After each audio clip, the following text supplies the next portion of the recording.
हाय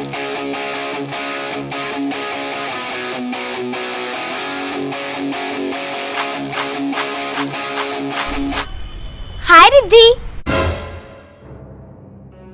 हाय पिंकी, तुम कहीं घूमने गई थी क्या? और ये तुम्हारी कार, ये भी बहुत अच्छी है। ये मेरी न्यू कार है, मेरे पापा ने अभी ली है, टॉप मॉडल है। वैसे तुम्हारे पापा के पास कार नहीं है ना? नहीं। होगी भी कैसे, अब सबके नसीब मेरे जैसे थोड़ी होते हैं। अच्छा पिंकी, अब मैं चलती हूँ, बाय।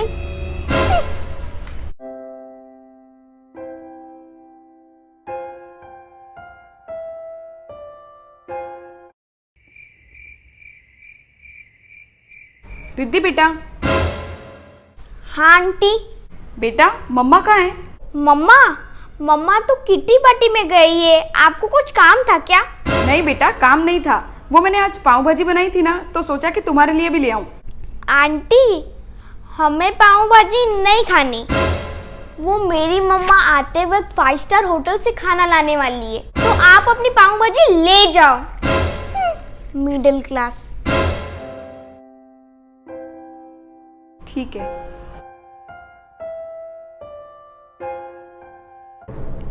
हम मिडिल क्लास घर का खाना तो क्या पानी भी पीना पसंद ना करें।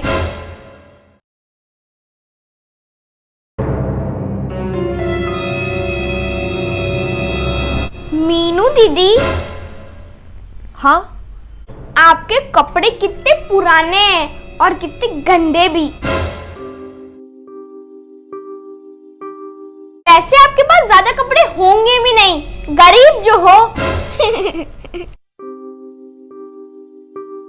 वैसे आपका घर ठीक ठाक ही होगा, हमारे जैसा थोड़ी होगा। अरे मैं भी ना, घर अच्छा होता तो आप हमारे यहाँ काम थोड़ी करते।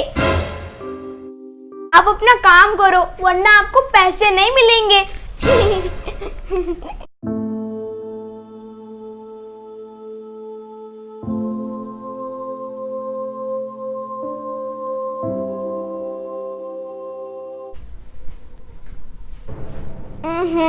अब क्या करूं? टीवी देखकर भी बोर हो गई।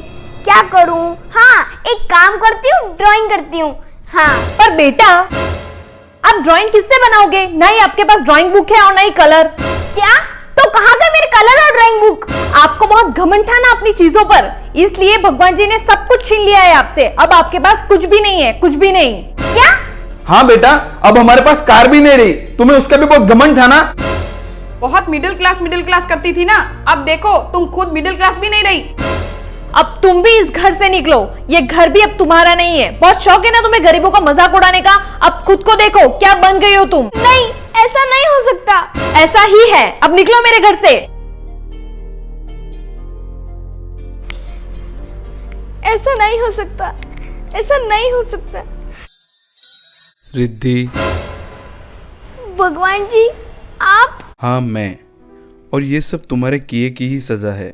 तुमने इतना घमंड किया कि अब तुम्हारे पास कुछ भी नहीं रहा। एक बार सोच कर देखो कि तुमने जो किया वो सही किया। ऐसे तुम्हारे पापा के पास कार नहीं है ना? मिडिल क्लास घर का खाना तो क्या पानी भी पीना पसंद ना करे।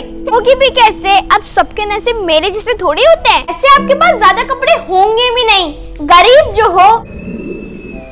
भगवान जी, आप मुझे माफ कर दीजिए। मैंने न जाने कितना घमंड कर लिया था। मुझे लगता था कि मेरे से ज्यादा पैसे वाला कोई है ही नहीं। रिद्धि, इंसान जब घमंड करता है तो वो अंधकार की ओर डूबता चला जाता है और उसका घमंड एक दिन उसे कहीं का नहीं छोड़ता। पर अच्छी बात यह है कि तुम्हें तुम्हारी गलती का एहसास हो गया। हाँ भगवान जी, आज के बाद मैं इतना घमंड कभी नहीं करूंगी। प्लीज आप मुझे माफ कर दीजिए। अरे रिद्धि बेटा। अरे ये क्या? भगवान जी कहाँ चले गए?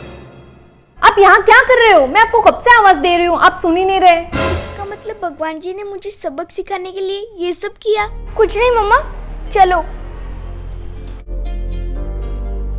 तो देखा आपने, इस कहानी से हमें क्या सीख मिली कि हमें कभी भी घमंड नहीं करना चाहिए, वरना घमंड करने का नतीजा बहुत बुरा हो सकता है।